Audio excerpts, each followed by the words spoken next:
मनसे अध्यक्ष राज ठाकरे यांच्या टीकेला राष्ट्रवादीचे नेते जितेंद्र आव्हाड यांनी उत्तर दिले। राज ठाकरे हे उत्तम नकलाकार आहेत। माझा चेहरा नागासारखा आहे, त्याचा मला अभिमान आहे, पण त्यांचा चेहरा कोंबडीच्या कोणत्या भागासारखा आहे हे राज ठाकरेंनी आरशात तपासून घ्यावं, असं आव्हाड यांनी म्हटलंय। शरद पवारांच्या घरावरील हल्ल्याचा भाजपचे खासदार रणजितसिंह नाईक निंबाळकर यांनी निषेध केला।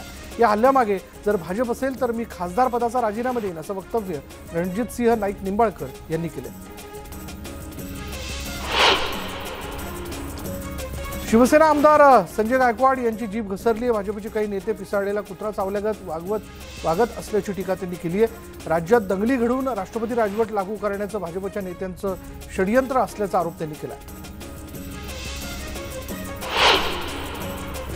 कोल्हापूरच्या शिवाजी पेठेत भाजप आणि माजी आमदार मालोजी राजेंचे समर्थक आमनेसामने आले, तर जय श्रीरामच्या घोषणा देणाऱ्या भाजपच्या कार्यकर्त्यांच्या विरोधात शाहू महाराज की जय अशा घोषणा यावेळी देण्यात आल्या। दरम्यान शिवाजी पेठेत तणावाची स्थिती निर्माण झाली होती। किरीट सोमय्या विक्रांत घोटाळा करून कुठे लपले त्याचा शोध घेतला पाहिजे, असं वक्तव्य आमदार अमोल मिटकरी यांनी केलं आहे। तर सोमय्या पिता पुत्रांना ताबडतोब अटक केली पाहिजे अशी मागणी ही आमदार मिटकरी यांनी केली आहे। दरम्यान चिथावणीखोर भाषणे करून सिल्वर ओकवर हल्ला घडून आणणारे सदावर्ते यांना हल्ल्याच्या दिवशी नागपुरातून 2 कॉल आले होते। याबाबत नागपूरमधील मास्टर माइंड कोण हे लवकरच महाराष्ट्रासमोर येईल, असा हल्लाबोल आमदार अमोल मिटकरी यांनी केला। प्रकाश आंबेडकरांचे पुत्र सुजात आंबेडकरांनी पुन्हा एकदा मनसेवर टीका केली। राज ठाकरे यांना दंगल पेटवायची असेल तर त्यांनी आधी स्वतःच्या मुलाला रस्त्यावर उतरवावं, आणि जर अमित ठाकरेंना रस्त्यावर उतरवणार नसाल तर बहुजन पोरांनाही उतरवू नका, असं सुजात यांनी सांगितलं। कोल्हापूरमध्ये मतदानादरम्यान राडा झाला। भाजप कार्यकर्ते आणि पोलिसांमध्ये वादावादी झाल्याचा प्रकार घडलेला आहे। राजारामपुरी परिसरातली ही घटना असून बूथ हटवण्यावरून हा वाद झाला। ठराविक अंतराच्या आत असलेला बूथ पोलिसांनी हटवला। डोळ्यात मिरची पावडर टाकून धारदार शस्त्राने वार करत दिवसाढवळ्या युवकाची हत्या करण्यात आली। भंडाऱ्यातील तुमसरमधील माकडे वाड परिसरात ही घटना घडली आहे। हत्या करून आरोपी पसार झाला आणि पोलीस आरोपीच्या शोधात आहेत।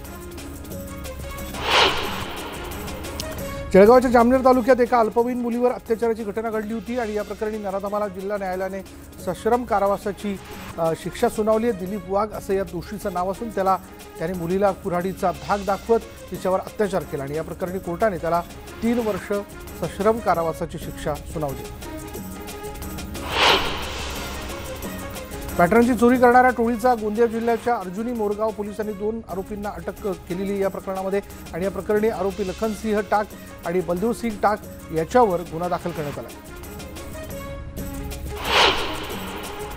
भाजप नेते गणेश नाईक यांच्या विरोधात नवी मुंबईतील एका महिलेने महिला आयोगाकडे तक्रार केली आहे, तर नाईकांच्या मुलाकडून या महिलेला दमदाटी केली जात असल्याचं म्हटलं जातंय। दरम्यान याबाबत पोलीस विभागाला कारवाईच्या सूचना देण्यात आल्याची माहिती रुपाली चाकणकर यांनी दिली आहे।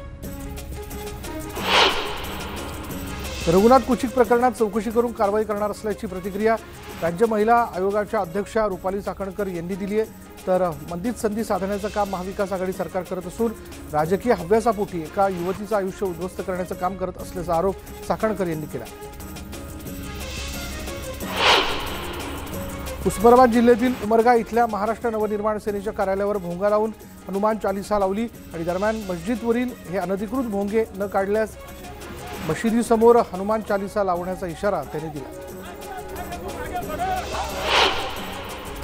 राज्यात सुरू केलेल्या अघोषित भारनियमनाच्या विरोधात परळीत भाजपने अनोखं आंदोलन केलं। महावितरण कार्यालयावर विद्युत उपकरणाची अंत्ययात्रा काढत तीव्र आंदोलन करण्यात आलं। यावेळी प्रतिकात्मक बंद फॅनची तिरडी काढण्यात आली होती। भर उन्हाळ्यात सुरू करण्यात आलेलं भारनियमन तात्काळ बंद करा अशी मागणी देखील यावेळी करण्यात आली।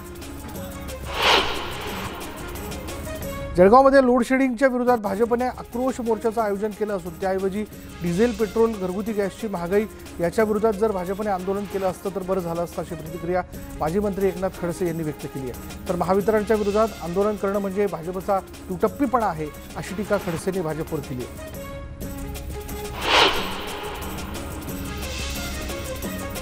5 महिन्यांपासून थकीत असलेल्या पगारासाठी मनमाडला एफसीआयच्या सुरक्षा रक्षकाने धरणे आंदोलन केले। 66 सुरक्षा रक्षकांना गेल्या 5 महिन्यांपासून पगार देण्यात आलेला नाही। गोरक्षकांवरील हल्ला प्रकरणात मुख्य सूत्रधार असलेल्या आरोपीवर गुन्हे दाखल करून अटक करावी, तसंच गोरक्षकांवरील खोटे गुन्हे मागे घ्यावे आणि खोटे गुन्हे दाखल करणाऱ्या ठाणेदारांवर कारवाई करावी अशी मागणी करत अकोल्यातील हिवरखेड गावात बंदची हाक देण्यात आली। बुलढाणा जिल्ह्यात गायगाव इथे भीषण पाणी टंचाई आहे आणि त्यामुळे गावाला शुद्ध पाणी मिळावं याकरता महिलांनी चक्क शेगाव पंचायत समितीत हंड्या बजाव आंदोलन केलं।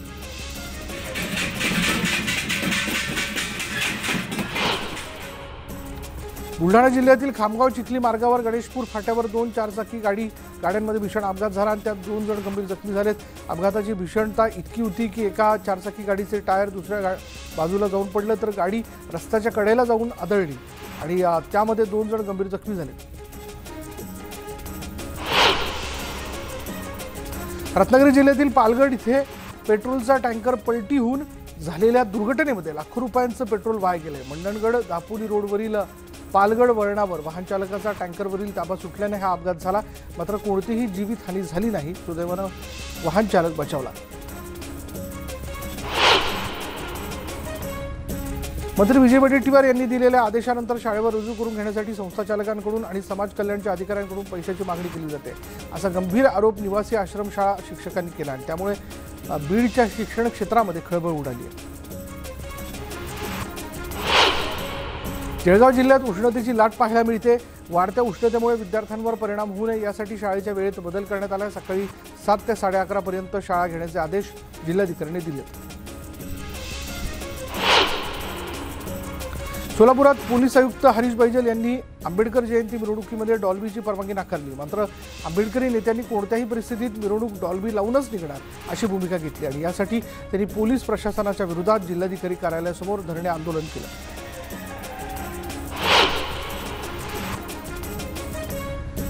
लातूर शहरात भारतरत्न डॉक्टर बाबासाहेब आंबेडकर यांचा 70 फुटांचा पुतळा साकारण्यात आला आहे। आंबेडकर जयंतीनिमित्त खासदार सुधाकर शृंगारे यांच्या संकल्पनेतून बाबासाहेबांचा पुतळा साकारण्यात आला आणि 14 एप्रिल रोजी या खास पुतळ्यावरती हेलिकॉप्टरनं पुष्पवृष्टी केली जाणार आहे।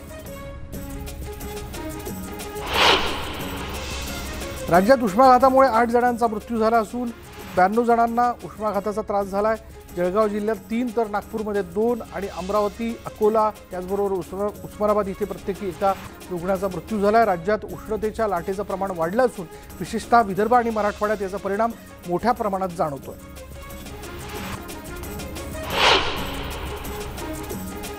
लोणावळा वलवड ग्रामदैवत बामदेव महाराजांच्या उत्सवाच्या निमित्ताने मावळमध्ये यंदा शंकरपट भव्य छकडी बैल स्पर्धांचं आयोजन करण्यात आलं। यात कर्नाटकी बिजल्या आणि मोन्या या बैल जोडीने प्रथम क्रमांक पटकावला।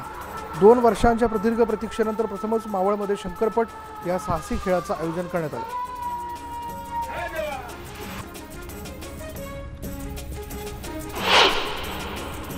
आणि यानंतर इथे वेळ झाली का ब्रेकची। ब्रेक घेऊयात, पहा फक्त न्यूज 18 लोक।